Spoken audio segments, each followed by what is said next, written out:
Hidup itu active war atau perang yang aktif tiap hari, tiap saat. Tidak bisa tidak. Tidak ada non-block atau netral dalam hidup ini. You're either with God or you're with fear. Antara kita dengan Tuhan atau kita dengan setan atau dengan rasa takut yang dia taburkan. Pasti kita tidak mungkin menemukan diri kita di tengah-tengah. Karena itu orang-orang anak-anak Tuhan, selama kau hidup, meskipun Tuhan bisa memberimu istirahat dan sabat, memberimu oasis, bahkan memberimu suatu pemandangan indah di tengah-tengah padang belantara. But overall, kalau kita mau jujur, life is one line of war.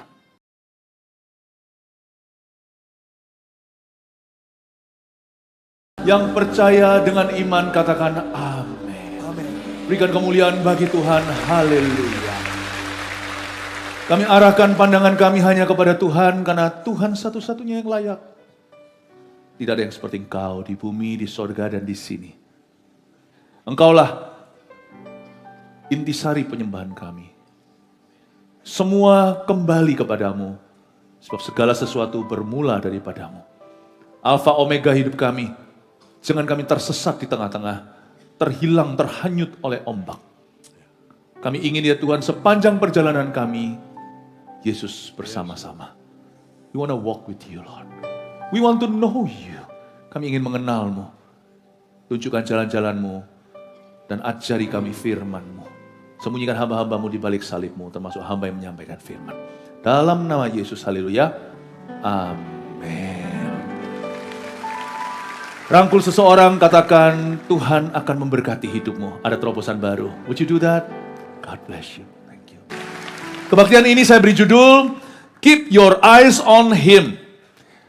Di zaman sekarang, zaman edan, sangat mudah kita itu distracted atau mengalami gangguan. Gangguannya tiada lain, tiada bukan, hubungan kita dengan Tuhan.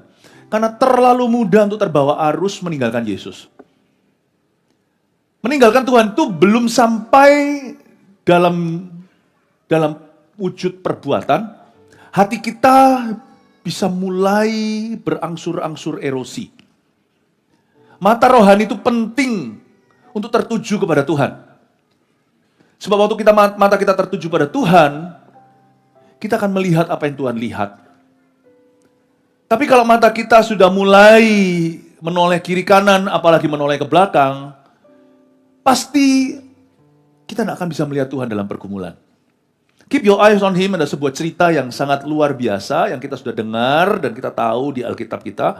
Tapi saya hari ini mau jabarkan ayat per ayat. Segera saja kita buka di Matius 14 ayat 22 sampai 33. Yesus berjalan di atas air, lalu disusul sama Petrus. Mari kita baca, saya baca dulu ya. Sesudah itu, Yesus segera memerintahkan murid-muridnya naik ke perahu dan mendahuluinya ke seberang. Sementara itu, ia menyuruh orang banyak pulang. Dan setelah orang banyak itu disuruhnya pulang, Yesus naik ke atas bukit untuk berdoa seorang diri. Ketika hari sudah malam, ia sendirian di situ. Perahu murid-muridnya sudah beberapa mil jauhnya dari pantai dan diombang-ambingkan gelombang karena angin sakal. Kira-kira jam 3 malam, datanglah Yesus kepada mereka berjalan di atas air. Ketika murid-muridnya melihat dia berjalan di atas air, mereka terkejut dan berseru, "Itu hantu!" Lalu berteriak-teriak karena takut. Tetapi segera Yesus berkata kepada mereka, "Tenanglah, aku ini, jangan takut." Lalu Petrus berseru dan menjawab dia, "Tuhan, apabila engkau itu, suruhlah aku datang kepadamu berjalan di atas air." Kata Yesus, "Datanglah, come," kata Tuhan. Maka Petrus turun dari perahu dan berjalan di atas air mendapatkan Yesus. Tetapi ketika dirasanya tiupan angin, takutlah ia dan mulai tenggelam. Lalu berteriak, "Tuhan, tolonglah aku." Segera Yesus mengulurkan tangannya, memegang dia dan berkata, "Hai orang yang kurang percaya, mengapa engkau bimbang? Why do you doubt me?" Lalu mereka naik ke perahu dan angin pun redalah. Dan orang-orang yang ada di perahu menyembah dia, katanya, "Sesungguhnya engkau anak Allah." Zaman sekarang ini zaman sulit sekali. Karena kalau kita lihat luar, kita dengar berita, hati itu gundah gulana. Tahu apa yang lebih menggoncangkan kalau kita lihat diri kita sendiri? Banyak orang itu rapuh on the inside. Di dalam dirinya itu tidak ada ketenangan. Damai tidak kau cari di luar sana. Banyak orang mencarinya lewat apa yang dia bisa beli. Damai itu Tuhan beri di dalam kita. Jangan-jangan di dalam diri kita sendiri porak-poranda. Makanya itu satu-satunya yang bisa membuat hati ini sejahtera adalah hubungan dengan Allah. Saya janji, bukan saya, tapi ini fakta. Realita dunia tidak akan membaik. Karena dunia ini berjalan ke arah kiamatnya, dia tidak akan semakin mudah. Makanya orang Kristen anak-anak Tuhan harus sungguh-sungguh dengan Tuhannya. Sebab hanya Tuhan yang bisa menolong kita, hanya Tuhan yang bisa menjamin masa depan. Keep your eyes on Him, arahkan pandangan kepadanya. Mata kita harus tertuju ke Tuhan Yesus. Dan itu nggak bisa kita lakukan secara tidak sengaja. Semua ini harus dengan kesengajaan. Karena dibutuhkan lawan arus untuk kita setia pada Yesus. Dan kita harus sungguh-sungguh bertekad bulat. Kalau kita mau menang dalam hidup ini, saya dapatkan akhir tahun kemarin, tahun ini, malah beberapa tahun sebelumnya saya dapatkan bahwa tema kita tahun ini adalah tahun kemenangan. Siapa tahu, siapa sangka, banyak sekali goncangan. Berarti kemenangan yang dijanjikan itu semi otomatis. Dia tidak manual, semua gara-gara kita. Semua karena anugerahnya. Tapi mentang-mentang anugerah bukan berarti semua secara otomatis. Tuhan itu kalau kerja itu selalu bermitra. Dia selalu partnering dengan kita. Ibadah tadi sebelum ini saya sampaikan, what is that in your hand? Apa itu di tanganmu? Tuhan mau kerjasama, karena itu Tuhan mau pakai apapun yang ada di tangan kita. Tuhan tidak mau kosongan sekalipun Tuhan bisa ciptakan yang ada dari yang tidak ada. Tapi Tuhan itu selalu melibatkan kita. You see, kemenangan yang dijanjikan oleh Roh Kudus buat setiap jemaat tahun ini itu harus kita sengaja. Dan saya yakin Tuhan tidak minta kita sempurna, asal kita mau sungguh-sungguh taat kepadanya, sisanya itu nanti Tuhan yang bekerja. Keep your eyes on Him adalah step one, adalah langkah pertama. Kita harus mengarahkan mata. Karena mata kita itu dengan mudah sekali bisa alih perhatian dari Tuhan. Kita lihat sekarang cerita ini ya, mulai kita lihat ayat 22, sesudah itu Yesus segera memerintahkan murid-muridnya naik ke perahu. Dan mendahulinya ke seberang, berhenti di situ. Tuhan suruh murid-muridnya jalan dulu. Berarti Yesus ketinggalan. Dalam hal ini, di konteks ini, Yesus terbelakang. Pernahkah Anda merasa bahwa Jesus is behind schedule? Ketika Yesus itu seolah-olah di belakang schedule kita, jangan cepat-cepat curiga. Dosa pertama manusia itu bukan membunuh, berzina. Emangnya Adam mau selingkuh sama gajah? Belum ya, ada Hawa. Kan ada Hawa, gak ada perempuan lain. Dosa pertama manusia itu curiga. Bangsa pertama yang didirikan oleh orang berdosa itu curigation. Nah itu gimana menerjemahkannya, itu susah. This is a very local joke. Jangan cepat-cepat suspicious. Tuhan ini gak peduli, He doesn't care for me. Kenapa? Dia betul-betul terbelakang dalam hidupku. Kenapa Yesus ketinggalan? Kenapa telat sih? Kenapa telat datang? Ingat gak? Yesus terlambat 4 hari, sudah membusuk tuh mayat. Tapi kalau nggak begitu, itu hanya kasus sembuh. Tapi karena begini, itu kasus kebangkitan orang mati. When Jesus seems to be behind schedule, it is for a greater purpose for you and me. Kalau Yesus itu seolah-olah ketinggalan, seolah-olah terlambat, seolah-olah di belakang schedule kita, itu bukan karena dia telat, karena dia lelet, tetapi karena dia punya tujuan yang lebih besar. Mungkin sekarang tujuan itu masih misterius, tapi suatu hari kita akan menoleh ke belakang dan berkata, oh I get it, sekarang aku mengerti kenapa waktu itu Tuhan datang terlambat. Karena Tuhan mau menyatakan kemuliaannya. Karena Tuhan ingin menyatakan kemuliaannya. Tuhan izinkan kita berlama-lama mungkin dalam sebuah tes atau ujian. Gak enak waktu kita alami, siapa sih yang mau diuji. Tapi waktu kita alami, kalau kita itu bisa setia, loyal sama Tuhan, itu bukan hanya sampai mati, tapi waktu kita sedang diuji, loyalitas itu penting sekali. Be faithful till the end is not only the end of time, not the end of your life, the end of your trial and temptation. Bukan hanya kita itu setia pada Tuhan sampai akhir hayat, atau hanya sampai akhir hidup ini, sampai mati, tapi juga harus setia sama Tuhan sampai akhir ujian iman di hidup kita hari ini.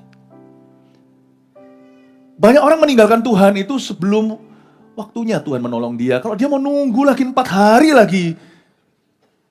Wow, what a glory. Kemuliaan yang akan terjadi. Jangan cepet-cepet ketok palu sama Tuhan Yesus. Tuhan Yesus sudah pernah diketok paku. Berhenti ketok palu sama Tuhan. If you haven't helped me, I'm not happy. Where are you, Lord? But I choose to trust you that you'll bring me through. Kau pasti akan membawa aku keluar dari sini. Murid-murid disuruh mendahului. Tapi juga ada satu lagi moral dalam ayat ini yang saya bisa dapatkan. Kalau saya jadi murid Tuhan, kan ini bukan perintah mati kan ya. Kan Yesus juga memberitahu pada mereka, kamu pergi dulu Gih. Karena Yesus mau apa? Mau doa. Saya jadi ingat seorang abdinya Musa namanya Yosua. Musa udah meninggalkan kemah pun Yosua masih ketinggalan di belakang untuk tetap berdoa di dalam kemah pertemuan. Berarti kan kita punya pilihan. Kenapa Yesus suruh mereka pergi mendahului kok mereka mau? Harusnya kan mereka berkata, enggak aku enggak mau mendahului Tuhan, aku mau di sini. Jangan jadi seorang yang oportunistis. Kalau Tuhan enggak melaku bersama dengan aku, bahasa Jawanya, kalau Tuhan tidak ikut sama saya enggak mau melakukannya. If you don't walk with me, I'm not walking before you. Kalau kau enggak berjalan bersama aku enggak mau berjalan mendahulimu. Sekalipun mungkin iming-imingnya money, aku bisa dapat harta duniawi, popularity, atau whatever, apapun juga. If you don't walk with me, I'm staying right here, behind with you. Kalau kau enggak jalan sama aku enggak mau. Mau dibikin besar kek, mau mujizat kek, mau berkat, enggak. Yang kuinginkan adalah bersamamu. That song is so true. I just want to be with you, even though being with you sometimes could mean I'm behind someone.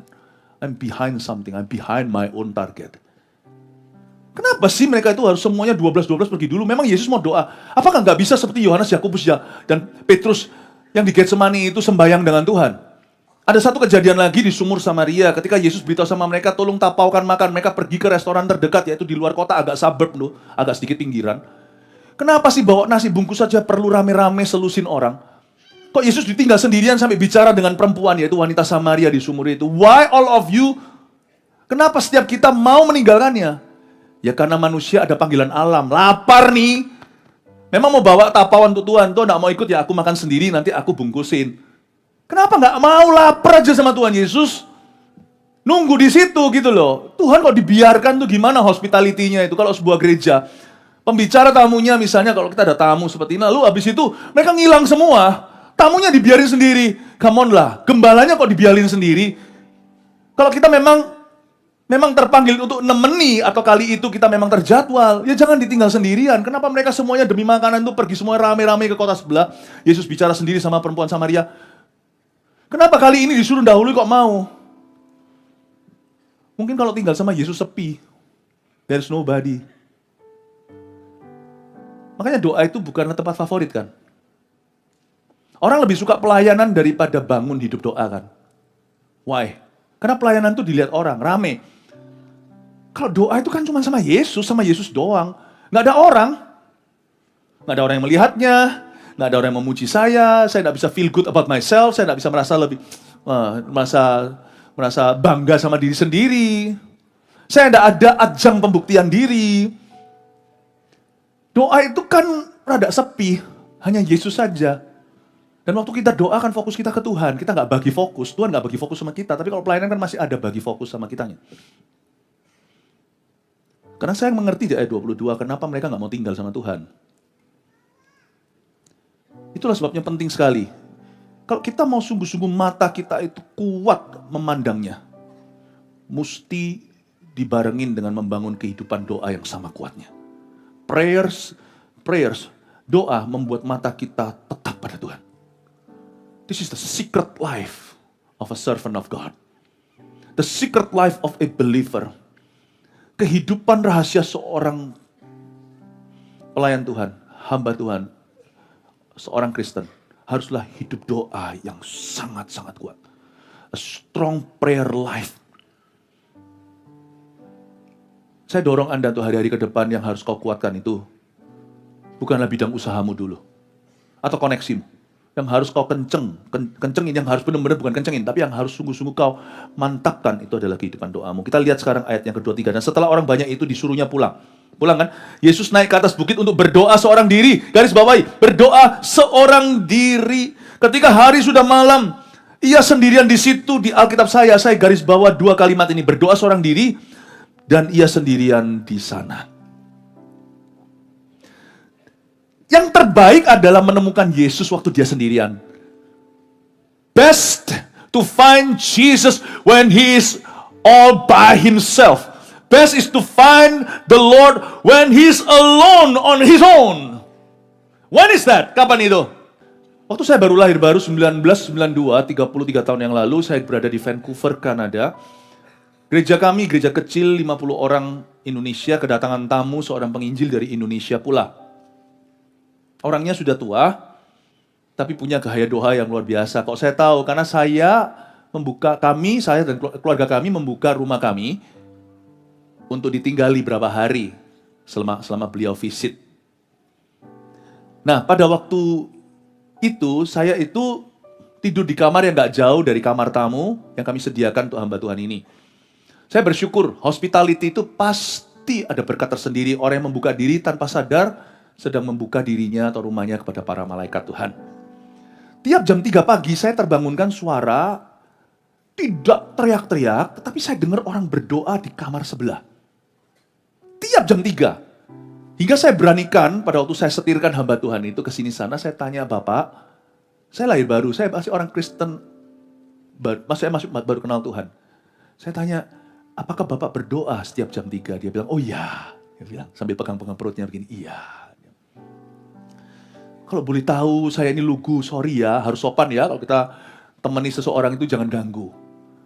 Kalau dia nggak mau bicara, ya sudah saya nggak akan paksa. Tapi saya tanya, boleh nggak? Lalu saya tanya, kalau boleh tahu ya, Philip ini masih baru. Kenapa? Why do you pray at 3 a.m.? Dia bangun, doa. Oh, dia bilang begini, karena doa di jam itu, saya nggak banyak saingan. Saya aja yang belum tahu banyak Alkitab, tahu ini teori dari mana? Ini bukan kesesatan. Ini namanya keluguan. Dan Tuhan terima loh yang lugu-lugu gitu. Emangnya Petrus itu seserius apa sih minta, kalau itu engkau suruh aku berjalan di atas air, emangnya gunanya apa? Emangnya orang miskin dikasih makan? Tuhan tuh gak pernah menolak anak-anaknya yang ingin mendekat dan mengenal dia dengan cara mereka tersendiri, asal cara itu tidak melanggar firman. Tuhan tidak apa-apa menerima mereka dengan khas apa adanya. Saya tanya, apa? Karena jam 3 semua orang tidur, suara saya sendirian, saya bisa sendirian sama Yesus. Saya tanya, Pak, kalau Bapak di kamar ya sendirian kan? Iya, tapi kan Yesus gak sendirian. Ngerti maksud saya? Paham gak? Coba kita pikirkan. Itu merombak seorang Philip Mantova yang baru kenal Tuhan. Untuk membangun mesbah doanya dengan cara saya tersendiri dan dengan cara yang saya yakini. Saya mulai hari itu, saya sering sekali berdoa pagi-pagi sebelum yang lainnya bangun. Saya bangun mesbah saya subuh-subuh. Itu sudah menjadi cara saya dari dulu. Dan malam-malam. Saya masih ingat pada waktu saya mendoakan untuk kebangunan rohani gereja kita di awal-awal. Mungkin sebagian Anda belum ada di sini. Sekian puluh tahun yang lalu. Saya berdoa itu dari jam 12 malam sampai jam 4. Minta revival terjadi. Di kalangan muda-mudi waktu itu saya masih 20-something, masih umur 20-an. Saya berdoa sampai bengkak mata. Karena saya ditanya, waktu itu ditanya sama beberapa anak-anak pemuda. Kenapa kok berdoanya pagi-pagi? Waktu saya muridkan, dan saya buka rahasia dapur. Saya beritahu mereka cara saya berdoa. Karena mereka tanya. Saya bilang begini, karena kalian semua tidur. Jadi saya bisa mencari Tuhan ketika Tuhan sendirian. Bukan berarti Tuhan sendiri sungguhan. Pasti di seluruh dunia, kita tidur di sini, di situ mereka bangun. Di Amerika tidur, kita di sini terjaga. Tuhan tuh gak pernah sendirian, paham maksud saya? Tuhan tuh selalu with somebody, Tuhan tuh selalu ada orang di sekelilingnya. Tetapi maksud saya adalah, saya itu kepingin membangun intimasi dengan Tuhan, dengan sesedikit mungkin gangguan. Seperti penginjil itu bilang, karena waktu itu di awan-awan sini, di langit-langit, belum banyak doa. Orang dari segala agama masih tertidur pula semuanya. Suaraku itu sendirian di awan-awan. Saya mau ketawa loh. Saya mau ketawa. Orang ini teori apa? Sampai di ruang tamu saya. Orang datang dengan gipsnya. Orang datang dengan mata satu buta. Itu saya masih belum tahu gini-gini. Dia doakan masih cuma dengan lap-lap perutnya seperti ini caranya. Dan berdoa, in Jesus name, amin. Buka gipsnya dibuka, lurus tangannya. Matanya bisa melihat, tadinya satu buta. Saya tercengang. Jangan ketawai teori orang ini. Tuhan pun tidak tegur dia. Itu pengalaman pribadi asal tidak melanggar firman. Kalau kita mau doa tapi dengan cara berhala, ya Tuhan pasti berkata itu salah. Tapi dia punya iman. Aku kalau mau cari Tuhan itu, cari pas dia sendirian. Aku mau serius cari wajah Tuhan tanpa atau sebisa mungkin tiada gangguan. Dia seserius itu mencari Yesus. Tidak heran dia ketemu dengan Tuhan. Dia cari wajah Tuhan, ketemunya bukan hanya wajahnya, ketemu juga dengan tangannya. Waktu dia berdoa, tangan Allah terulurkan, menjamah yang sakit segala. Saya nggak berani ketawa. Akhir minggu itu dia lalu terbang pulang ke Indonesia. Saya berkata, I want what he's got. Aku mau apa yang dia miliki. Dan Tuhan ngomong sama saya, jangan kau cari kuasa, sebab bukan itu yang dia cari. Yang dia cari adalah wajahku. Dan sendirian dia mencarinya. Ini mungkin yang dibutuhkan oleh gereja-gereja seluruh dunia. Tuhan itu tidak hanya ada di tengah rame-rame kita. We all have a personal responsibility. Kita semua punya tanggung jawab pribadi untuk membangun kehidupan doa kita secara privat dengan Tuhan. Saya suka doa subuh-subuh, tapi sekarang saya nggak bisa doa dari 12 sampai 4 pagi. Mungkin keadaan hidup saya berubah, tetapi passion atau gairah berdoa tetap sama. Best is to find Jesus when he is alone. Banyak orang baru bisa berdoa kalau kita lagi di tengah-tengah kerumunan orang. Waktu kerumunan orang, semua orang bisa memuji. Semua orang bisa berdoa. But when you're alone by yourself, you're too quiet. Pada waktu kita sendirian, kita nggak berdoa, kita nggak sembahyang. Kalau orang mau pelayanan, dia baru berdoa, Tuhan urapilah. Bahkan kalau perlu dengan urapan ganda. Tetapi waktu kita sendirian setelah pelayanan, atau bahkan sebelumnya, kita kurang berdoa. Kita nggak memuji Tuhan. Alkitab kita berdebu jadi sarang laba-laba, nggak pernah dibuka. Kita hanya makan firman kalau kita dengar khotbah. Khotbah tidak bisa menggantikan makanan firman sehari-hari yang kau buka sendiri. Itu saling melengkapi. Saya dorong Anda karena nggak mungkin gembala sidangmu ini bisa masuk ke ruang doamu. Itu adalah ruang Roh Kudus. Saya hanyalah suara yang berseru-seru di padang gurun. Persiapkan jalan untuk Tuhan. Tuhan mau melakukan mujizat dalam hidupmu. Tapi Tuhan ingin Anda kenal Dia dulu. Akulah suara yang berseru-seru di padang gurun, siapkan jalan untuk Tuhan, ratakan tuh lembah, ratakan tuh gunung, tutup tuh lembah. Saya nggak bisa masuk ke ruang doa Anda. Tapi ini adalah your personal responsibility. And my personal responsibility, duty atau tanggung jawab saya adalah mengingatkan Anda. Amin Bapak Ibu Saudara. Siapa di sini yang membangun kehidupan doanya? Haleluya. Kalau enggak ya, kalau kita nggak kuat ya akarnya sama Tuhan ya, nanti kalau kita kena badai dikit, oleng. Gampang sekali. Bedanya ya anjing terlatih dengan enggak ya. Kalau dia terlatih dilepas ininya, leashnya. Itu anjing-anjing polisi K9 itu contohnya. Dia lihat tuannya. Dia nggak akan lari kemana-mana. Tuannya mundur, dia ikut mundur itu loh. Kalau yang anjing show, dog show, dia majikannya, trainernya, buka kaki lebar-lebar, dia masuk di antaranya. Suruh gini, dia langsung berdiri. Anjing kita itu punya menggebu-gebu, punya anjing begitu. Tapi in reality anjing kita baru dibuka, langsung lari. Nggak tahu kemana, bulan depan baru kembali. Saya latih anjing saya. Misalnya, saya pecinta anjing. Saya kasih makanan kesukaannya. Dia lihat saya, no. Dia diam. No. Saya diam sampai jauh, no. Dia bilang, oke, biar langsung makan. Doa itu melatih kita. Waktu kita sungguhan di badai taufan. My eyes are on you. No, stay still. Okay. Stand on the water. Berdiri di atas air. Okay. Don't drown. Okay. Walk. Doa gagal, hidup gagal. Makanya orang berkata, buang-buang waktu doa, sia-sia. Time is money. Not really. Doa membuat kita terlatih. At least mata kita ke majikan. Mataku seperti seorang hamba perempuan melihat tangan majikan perempuan. Hamba laki melihat tangan majikan lakinya. My eyes are on you. Amin Bapak Ibu. Penting sekali. Karena kalau kita tidak membangun hidup doa kita, dengan bergereja harusnya kita semakin maju kehidupan doa kita. Maka kita yang akan merugi nanti. No one can help you but Jesus in your situation. Makanya itu doa itu melatih kita. Amin. Ayat 24. Saya bersyukur loh kedatangan penginjil itu. Saya rasa itu jadi berkat, itu keputusan yang tepat waktu itu kami membuka diri. Karena gereja kami di situ gereja yang kecil, jadi nggak mungkin terbatas lah ya untuk tinggal di hotel apa segalanya seminggu lagi. Puji Tuhan beliau mau waktu itu tinggal di situ. Saya belajar banyak. Saya terciprat berkat. Kami seperti Obed Edom.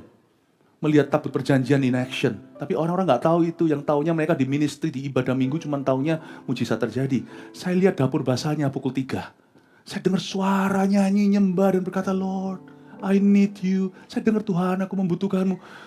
Ngilu tuh hati saya dengar sambil ngantuk-ngantuk. Anak umur 18 kok bangun aja susah. Saya dengar gitu, saya berkata, Tuhan, I want that. I want that. Ayat 24. Perahu murid-muridnya sudah beberapa mil jauhnya. Kita lihat sekarang lokasi Sherlock nih. Ayo kita Sherlock perahunya murid-murid. Perahu murid-muridnya sudah berapa mil jauhnya dari pantai. Dan diombang-ambingkan gelombang karena angin sakal. Sekian mil jauhnya dari pantai. Katakan dari pantai. Nah sekarang tanya, dari pantai mana? Ayo siapa berani tebak ini pantai mana? Mereka sudah berapa mil jauhnya dari pantai mana? Siapa yang bilang Jimbaran? Siapa yang bilang Florida? Ini pantai mana? Di sini ada 2 lokasi, tapi saya nggak usah buka. Ini kan di dalam Injil Matius. Saya itu compare, saya bandingkan dengan Injil Markus dan Injil Yohanes. Jadi awal mulanya Tuhan suruh mereka mendahului Tuhan. Tuhan perintahkan agar mereka pergi ke Betsaida. Kalau saya baca di kitab Markus ya, Tuhan suruh mereka ke Betsaida, katakan Betsaida. Tapi mereka ke Kapernaum. Mungkin waktu mereka melihat angin sakal baru mulai, mereka reroute. Mereka berkata, mungkin si anak tukang kayu itu salah kali ini. Dia yang menyembuhkan orang kusta, membangkitkan orang mati, mungkin kalau soal perairan kami lebih hebat. Pernahkah kita rasa gitu? Tuhan memang Tuhan, dia juru selamat. Tapi kalau soal bisnis ini, aku lebih tahu lah. Ayolah Tuhan. Tuhan suruh dia ke Betsaida, itu murid-muridnya. Betsaida, tapi mereka reroute, mereka banting setir ke Kapernaum. Tidak ditulis tepatnya mengapa, tapi pasti ada sesuatu terjadi. Karena pada waktu mereka mulai masuk ke perahu dan berlayar, ketaatan itu mudah. Waktu mudah untuk taat, biasanya kita pasti taat. Because it takes, we don't sweat to obey. Ketaatan itu jadi negosiasi dulu kalau kesulitan terjadi. Apalagi kemustahilan. Mungkin ya, menurut saya bisa jadi mulai ada angin sakal yang tidak melampaui kekuatan mereka untuk mendayung. Tapi karena mereka tawar-menawar dan negosiasi, dan mereka main pinter sendiri, mereka merasa kali ini Yesus pasti salah prediksi. Mereka banting setir, banting dayung, sekian derajat ke Kapernaum. Betsaida itu artinya house of fish atau house of fishermen. Artinya rumah nelayan atau rumah penjala ikan atau rumah ikan. Hari ini saya bisa buat satu alegori, menurut saya masih bertanggung jawab kok. Saya tidak keluar dari konteks firman. Bisa jadi secara simbolik atau secara profetik, Tuhan sedang arahkan mereka, hidupmu itu harus ke arah menangkan jiwa-jiwa. Tapi mereka milih ke Kapernaum. Kapernaum itu artinya village of comfort. Atau desa yang nyaman.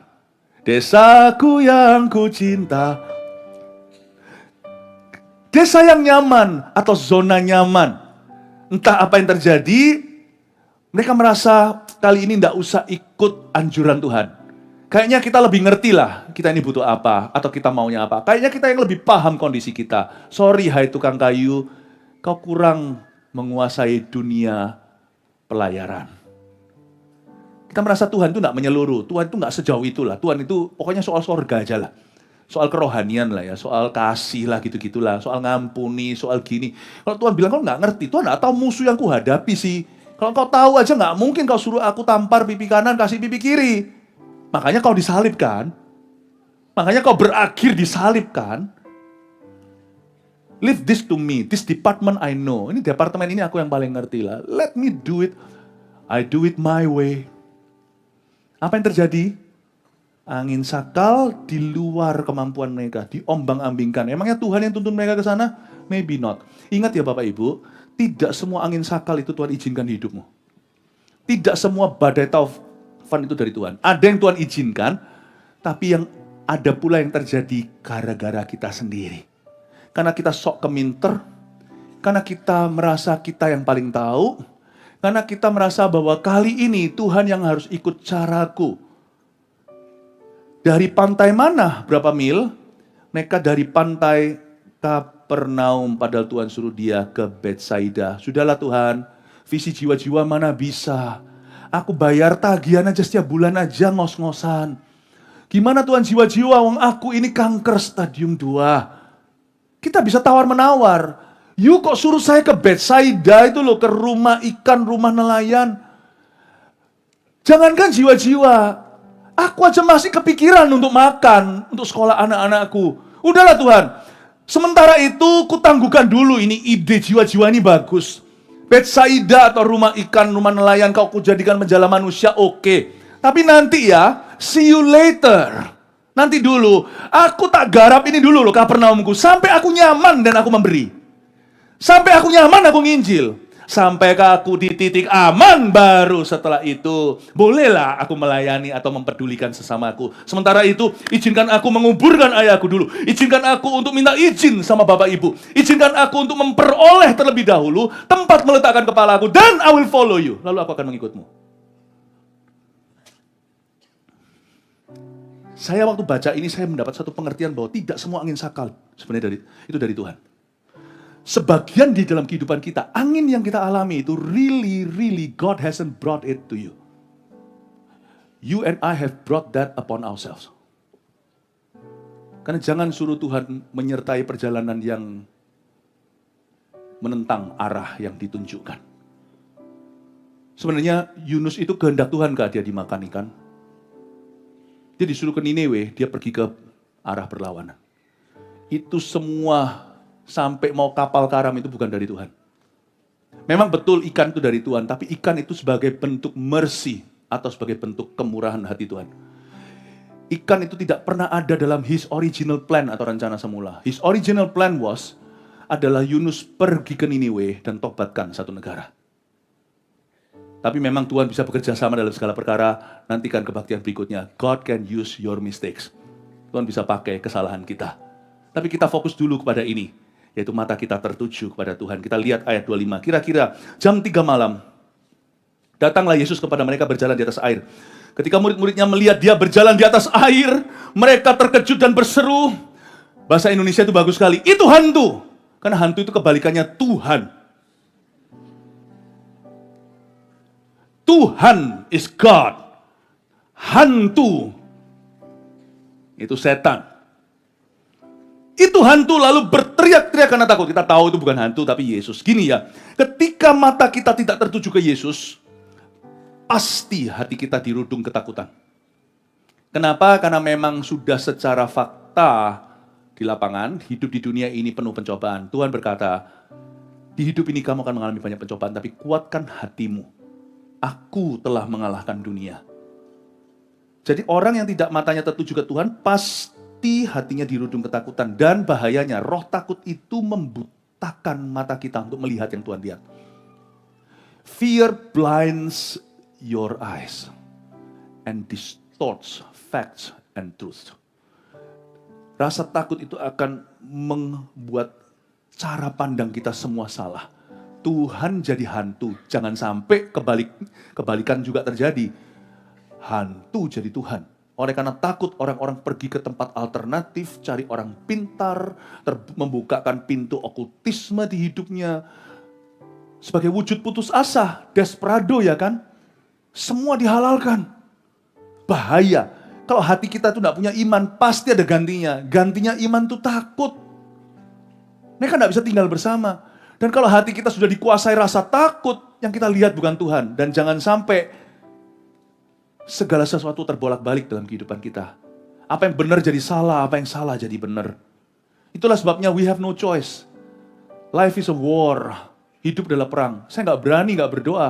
Karena hidup saya di tengah-tengah medan peperangan rohani setiap hari. Bukan hanya untuk diriku. For other people too. Tahu nggak kalau saya sampai lemah, I will not drown by myself. Kalau saya sampai tenggelam, orang lain akan tenggelam dengan saya. Bukan karena saya gembala sidang. Kita semua sama. Kita semua bertanggung jawab untuk saudara kita. Am I my brother's keeper? Yes, I am. Yes, we are. Apakah aku menjaga adikku? Ketika Kain dikonfrontasi sama Tuhan, dia berkata, aku tidak tahu Habil di mana. Pura-pura tidak tahu, kura-kura dalam perahu. Kalau kita lemah, kita juga akan melemahkan orang lain. Hidup itu active war atau perang yang aktif tiap hari, tiap saat. Tidak bisa tidak. Tidak ada non-block atau netral dalam hidup ini. You're either with God or you're with fear. Antara kita dengan Tuhan atau kita dengan setan atau dengan rasa takut yang dia taburkan. Pasti kita tidak mungkin menemukan diri kita di tengah-tengah. Karena itu orang-orang anak-anak Tuhan, selama kau hidup, meskipun Tuhan bisa memberimu istirahat dan sabat, memberimu oasis, bahkan memberimu suatu pemandangan indah di tengah-tengah padang belantara. But overall, kalau kita mau jujur, life is one line of war. Kita tidak bisa, enggak. Tidak ada pensiun. Yang ada hanyalah holiday dari Tuhan. Tuhan kasih kita kelegaan, time of refreshing. Tapi hidup itu perang sampai mati. Perang rohani. Dan itu melibatkan banyak orang. Bukan hanya public figure. Semua setiap kita. Yang namanya Kristen itu leader semua. Kita lanjut ya. Tetapi segera Yesus berkata kepada mereka. Coba perhatikan kata Yesus, dia bagus sekali. Tenanglah, aku ini, jangan takut. Kita baca 3 sub atau 3 level dalam satu kalimat. 1, 2, 3. Tenanglah, aku ini, jangan takut. Kenapa Yesus nggak langsung bilang, ini aku? Kok Yesus bilang tenang dulu? Why? Harusnya ya, kalau orang disalah ngerti itu pasti protes langsung. Misalnya kalau kita, ini ya, ini yang ngambil pasti si ini. Aku nggak ngambil. Langsung dia pembuktian diri atau pasti dia akan meng-clear namanya sendiri. Yesus enggak. Yesus tahu bahwa murid-muridnya selalu mengenal dia. Hanya hatinya sedang panik atau kalap. Percuma bicara sama orang panik. Karena itu orang panik kalau cari nubuatan, enggak dapat. Orang yang panik sendiri minta doakan sana sini, dia nggak akan puas. Jadi penting sekali, pertama-tama, cara kita menangani hati yang sedang panik sendiri adalah suruh tenang. Makanya kalau saya lagi gelisah, saya nggak langsung buka Alkitab. Apapun yang Tuhan bilang gini, semuanya teng, semuanya hilang. Saya akan nyanyi. Sampai lagu, kalau lagunya lagu begini, kalau lagunya lagu yang depresif. Why does the sun go on shining? Ya, lagu gitu tidak uplifting, tidak mengangkat jiwamu. Tapi kalau dia buka jalan, nah itu hati tenang. Saya akan menenangkan hati saya dulu. Saya nggak langsung buka Alkitab, langsung baca. Karena apapun yang saya baca akan jatuh di hati yang berbatu-batu. Karena itu, kalau kita lagi gelisah, lagi panik, tenang dulu. Tenang dulu. Tapi lucunya banyak orang Kristen kalau panik itu malah justru cari ke kanan kiri. What you need to do is just calm down. Sebab Yesus tahu murid-muridnya selalu kenal dia. Cuman hanya kali ini waktu hati mereka panik, they misunderstood him. Mereka salah mengerti. Setelah Yesus berkata, tenang. Dia baru berkata, this is I. This is me, ini aku. Baru Yesus berkata begitu. Hello, ini aku. Lalu Yesus berkata, jangan takut. Gini ya, kalau Tuhan sampai bilang tenang, pasti ada alasannya. Satu, Tuhan tidak berdusta. Tidak ada pertukaran bayangan. Artinya Tuhan itu depan belakang sama. Kenapa saya percaya Yesus? Yesus paling mudah dipercaya. Yesus itu luar dalam sama. Jadi kalau sampai Tuhan bilang iya, itu nggak bendol buri. Tidak bengkak di belakang. Hati-hati loh, kadang-kadang ada orang tertentu, ini boleh saya makan. Anda harus peka. Kadang-kadang dia bilang iya, tapi setelah kita makan, dia nanti akan berkata, orang itu rakus sekali. Ada orang yang berkata, enggak. Ya kan? Kamu cinta aku enggak? Perempuan kalau jual mah, enggak ah. Orang kayak kamu banyak. Padahal jatuh cinta, suka sekali. Lalu habis susah laki-laki kecewa, pulang ke rumah, tidak telepon lagi. Dia berkata, kenapa aku di ghosting? Karena dibalik kata tidak dari seorang wanita itu kadang-kadang kejar aku lebih keras. Yesus itu paling gampang. Dia bilang ya adalah ya, tidak adalah tidak. Tidak ada in between, itu dari setan. Dia adalah ya dan amin. What I love about Jesus, He's the way He is. Apa adanya. Makanya orang kalau semakin kenal Tuhan gak mungkin semakin munafik. Tapi dia semakin apa adanya. Yesus berkata, ini aku. Jangan takut. Kalau Tuhan bilang tenang, itu pasti ada alasannya. Anak saya misalnya sama saya pergi luar kota. Mereka berkata, nanti gimana Pak? Jadi nanti aku di situ nanti kita tinggal di mana? Kita ada mobil nggak? Ada kendaraan nggak? Kita makan nggak? Kalau sampai Papa bicara tenang, itu pasti Papa sudah provide atau sudah menyediakan. Jadi kalau Yesus berkata tenanglah, sekalipun kita di tengah masalah, rest assured, yakinlah dengan segenap hatimu, Tuhan sudah membuat arrangement for you. Tuhan sudah membuat persiapan. Anak saya tidak perlu khawatir kalau keluar kota, luar pulau, luar negeri, saya pasti sudah bookingkan hotel. Semua pasti ada. Kalau sampai mereka tuh rame, di mobil misalnya perjalanan ke sana, kalau naik mobil misalnya, lalu berkata, are we there yet? Sudah di situ nggak? Sudah di sana nggak? Lalu saya berkata, tenang, tidur aja. Tidurlah. There's no need to worry. Karena Papa pasti sudah mempersiapkan, menyediakan, mengatur segalanya. Kalau Yesus bilang tenang, is for a good reason. Pasti ada alasannya. Itulah sebabnya kalau orang mengerti pewahyuan ini, dia nggak akan sampai ke obat-obatan. Nggak mungkin sampai depresi. Percaya Tuhan itu harus simple. Kalau Tuhan bilang tenang, kita harus lihat karakter. Kalau kita hanya mempertimbangkan kata-katanya, karena kita sudah trauma dengan janji palsu di dunia, orang bilang tenang padahal ujungnya nggak kelar. Kalau kita punya pegawai berkata, tenang bos, pada hari hanya belum dikerjakan. Aduh, Tuhan nggak gitu. Ini bisa begini, karena ini manusia. Karakter bisa bobrok. Tuhan kita karakternya sempurna, moralitasnya sempurna. Jadi kalau sampai dia bilang tenang, dia responsibel. Kalau ada ayat di Yesaya berkata, jangan takut. Pasti intinya, ujungnya, tidak ada yang perlu kita takuti selain Tuhan. Sungguhan. Jadi saya sama Tuhan itu gampang bisa percaya firman-Nya, karena saya lihat karakternya, saya lihat moralitasnya, saya lihat reputasinya. Dan saya lihat gengsi ilahi. Gengsi ilahi itu namanya glory. The good ego of God, the divine ego is called His glory. He's too glorious to betray His own word. He will not betray His word in your life and risk His eternal reputation. Dia tidak akan mengkhianati firman-Nya dalam kehidupan seseorang Anda. Kenapa dia mau mulai mengkhianati firman-Nya? Kenapa di hidup Anda? Ngapain? Dari zaman Abraham, dari zaman Adam dan Hawa, dari zaman Habil, dari zaman Nuh, sampai nanti zaman pernikahan anak domba. Kemuliaannya itu tidak ada cacat celah. Kenapa sekarang dia akan mengkhianatimu?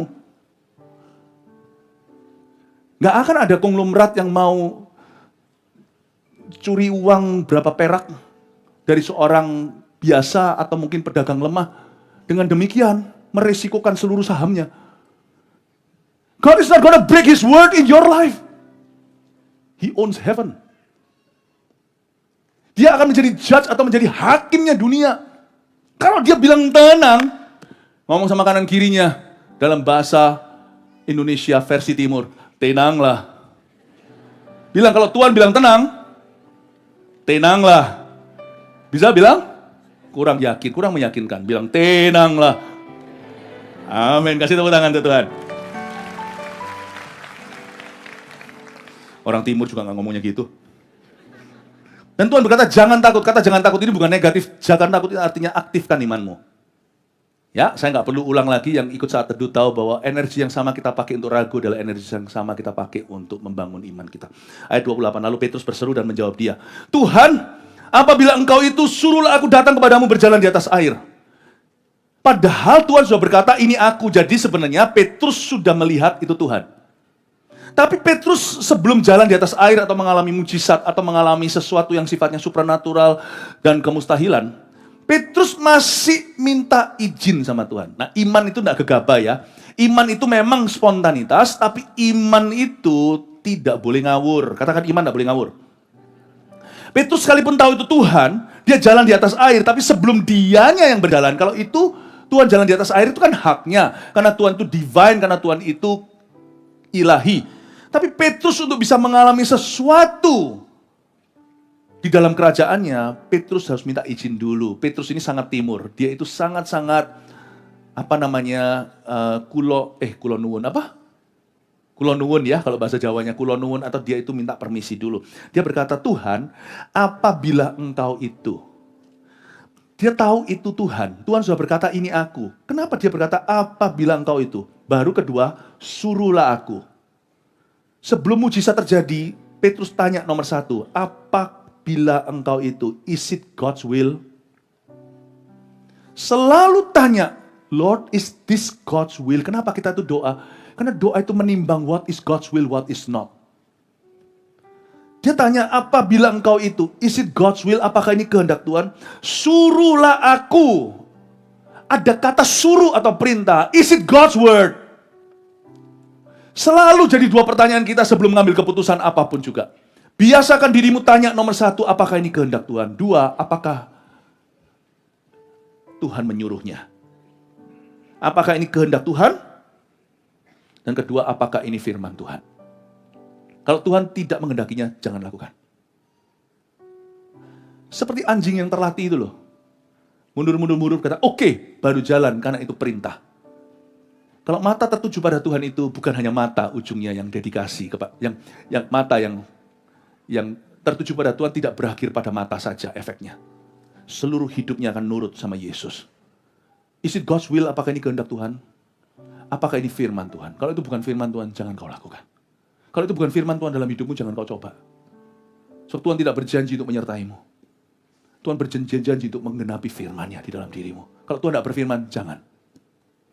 Lalu lihat ya, kata Yesus, datanglah, maka Petrus turun dari perahu dan berjalan di atas air mendapatkan Yesus.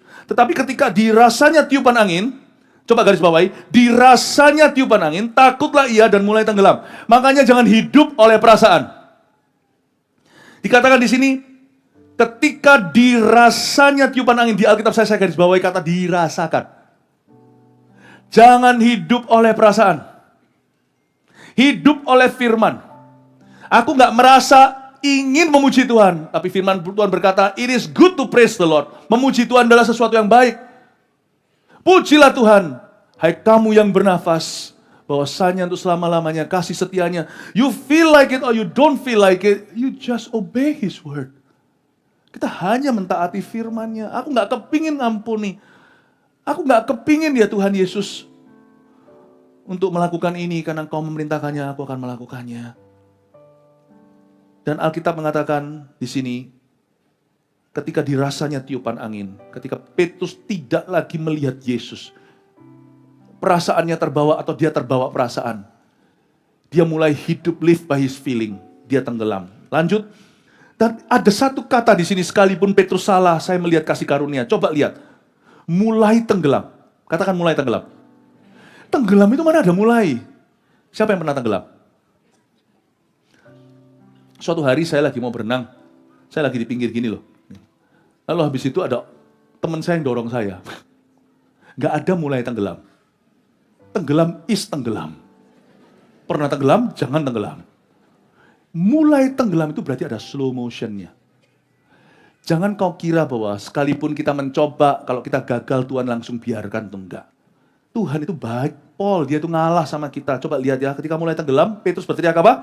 Tuhan, tolonglah aku.